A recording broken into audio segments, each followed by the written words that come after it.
Évangile de Jésus-Christ selon saint Matthieu, au chapitre 18, du verset 1 au verset 5, puis verset 10, puis du verset 12 au verset 14.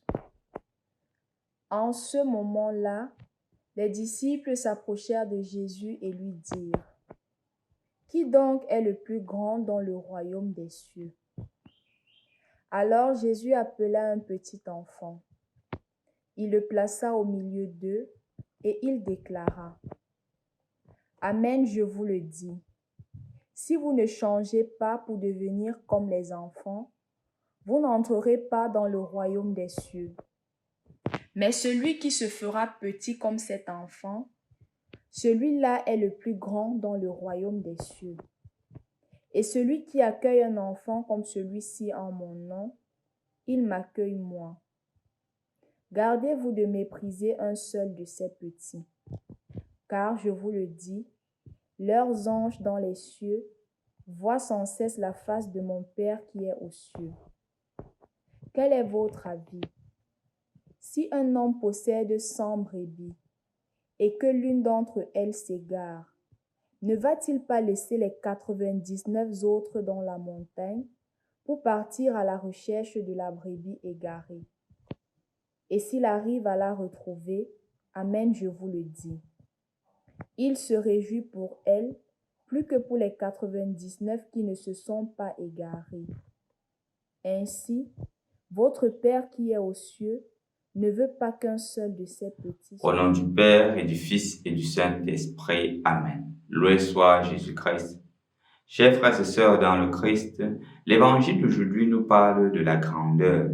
Et justement, la question des disciples a toute sa raison d'être. Qui est le plus grand dans le royaume des cieux ? Dans un monde où effectivement on trouve la grandeur à travers le pouvoir, dans un monde où on trouve la grandeur avec la capacité d'influencer sur la vie et les décisions d'une personne. Exemple simple. Comme professeur, je décide de coller un 0 à un étudiant. J'influence le parcours de sa vie. À cause de ce 0-là, il ne pourra pas avancer dans un domaine au détriment d'un autre. Vous voyez, c'est cela la grandeur dans la logique humaine. Dans la logique humaine encore, la grandeur, c'est justement la capacité de faire de l'autre ce que nous voulons. Je décide que tel va en prison et il va en prison pour toute sa vie. Parce que je suis grand, j'ai la capacité d'influencer. La grandeur, c'est la capacité de décider de la vie ou de la mort de quelqu'un. Dans la mesure où si j'ai mon âme, je décide de donner la vie ou de retirer la vie à une personne. C'est cela la grandeur dans la logique humaine. Mais les disciples ont bien pris conscience que cette grandeur n'est pas une grandeur voulue par Dieu. Il y a une autre grandeur qui se distingue de ceux qui suivent fidèlement Jésus. Et c'est pour cela qu'il demande qui est le plus grand dans le royaume des cieux. Quelle est la vraie grandeur? Et c'est en cela que Jésus apporte une nouveauté. Il fait comprendre que la grandeur de Dieu n'est pas la grandeur humaine. Et c'est justement pour cela que le prototype de la grandeur, c'est un petit enfant. Il dit justement, c'est un enfant qui nous montre la grandeur, notre capacité de devenir des enfants. Il y a plusieurs choses qui caractérisent les enfants. La première chose, c'est que l'enfant se définit par la fragilité. L'enfant n'a de sécurité que celle qui se repose en ses parents. En lui-même, il n'a aucune sécurité. Il sait que d'un moment à l'autre, tout peut arriver. Mais il sait justement qu'il a quelqu'un sur qui il peut s'appuyer. Il sait que ses parents vont le soutenir. Il sait que s'il est en difficulté, il va se retourner chez ses parents. Il ne va pas compter sur lui-même. Il fait confiance en ses parents. En d'autres termes, celui qui est grand, c'est celui qui s'est fait confiance en Dieu. La deuxième caractéristique de l'enfant, c'est justement cette capacité chez l'enfant à ne pas garder rancune. L'enfant n'est pas parfait. Les enfants sont têtus. Les enfants font leur vouloir. Mais quelques minutes plus tard, les enfants savent passer dessus. Ils savent justement traverser cette situation. Deux enfants qui se luttent, quelques minutes plus tard, ils reviennent et la paix est revenue. Un enfant qu'on punit, quelques 5-10 minutes plus tard, il revient embrasser sa mère et la situation est passée à l'oubli. il ne garde pas rancune. Une autre caractéristique de l'enfant, c'est justement cela. L'enfant qui sait faire confiance, l'enfant qui sait pardonner, l'enfant qui sait ne pas garder rancune, l'enfant qui sait se réconcilier. C'est cela, la grandeur. La grandeur, selon Jésus, c'est justement cela, cette capacité de ne pas garder rancune, cette capacité de pardonner, de ne pas dire « Non, il m'a trop fait du mal, je ne lui pardonnerai jamais ». C'est l'attitude de l'adulte qui compte sur lui. L'attitude de l'enfant, c'est dire « Je pardonne parce que le pardon vient de Dieu ». Et c'est justement pour cela qu'on comprend clairement la logique de la brebis égarée que Jésus dit « Il laisse 99 pour aller à la brebis égarée ». Ce qui caractérise quelqu'un qui est grand dans le royaume des cieux, en effet, c'est celui-là qui va à la recherche du plus petit. C'est celui-là qui ne laisse pas le plus petit. C'est celui-là qui embrasse le plus petit. C'est celui-là qui dit « Je vais être avec celle qui est la plus faible. Je ne vais pas la négliger ». De plus en plus dans la société, nous négligeons les plus faibles.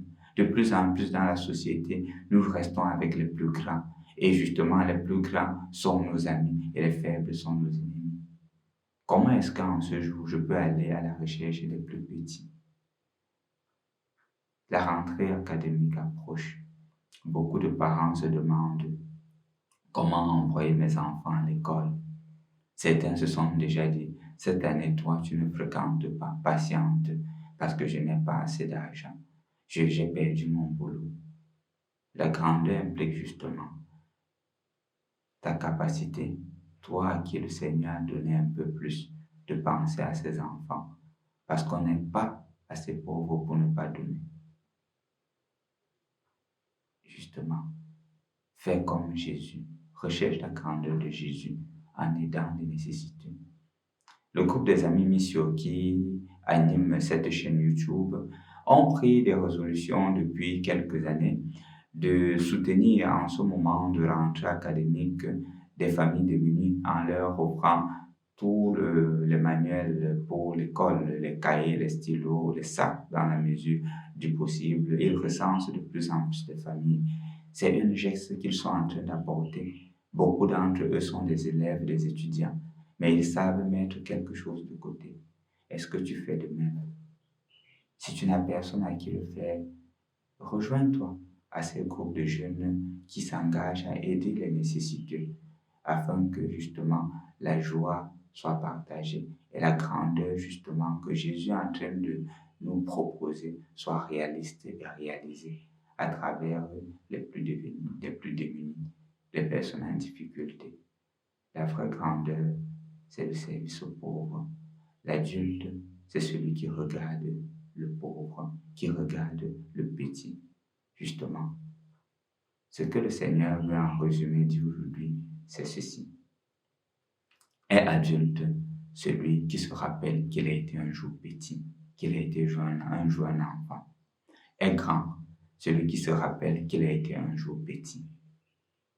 On ne demeure grand que si on a la mémoire de nous rappeler et de soutenir les petits pour qu'ils deviennent aussi grands.